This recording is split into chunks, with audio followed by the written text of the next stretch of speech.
The next pattern we would want to look at is the observer pattern. Observer pattern is a way of notifying a change to a number of classes. So, what does that mean? Let's say I would want to know whenever Sachin scores a century. And there would be a lot of people like that. They would want to know when Sachin scores a century. What they would do is they would say, I would want to register.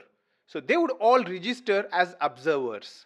And whenever Sachin scores a century, this centralized program will notify all the observers. So I will know when Sachin scores a century. It's kind of how it happens in online bidding as well. So you'd say, I would put a bid. I put a bid, and whenever there is a bid higher than whatever I have done, then all the bidders would be notified. So there are really two important parts to any observer design pattern. One is the registering part. So I would want to register as an observer.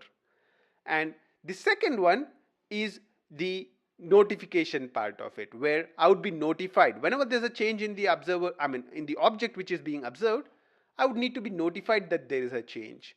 That's basically the observer pattern. A simple example of the observer pattern is on the GitHub repository. What we have is something called a Sachin Century notifier, and what we are saying is we would want to register 3 fans. So we are registering 3 different fans, and whenever there's a Sachin Century scored, notifier.Sachin scored a century would be called, and all of us would be notified. So you would see that the output of the program is that all of us are notified. So you can take a quick look at this to understand the observer pattern.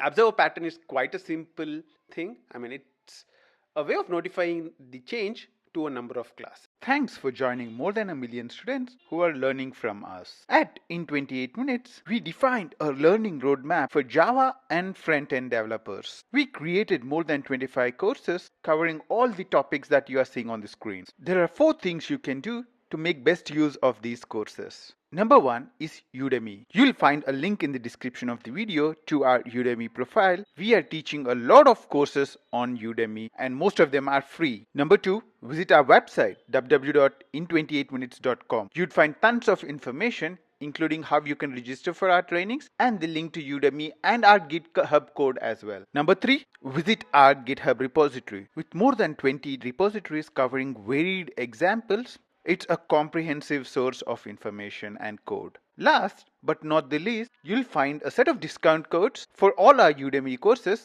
in the description as well. Feel free to use them. Good luck from the team here at In 28 Minutes, your destination for high quality step-by-step courses.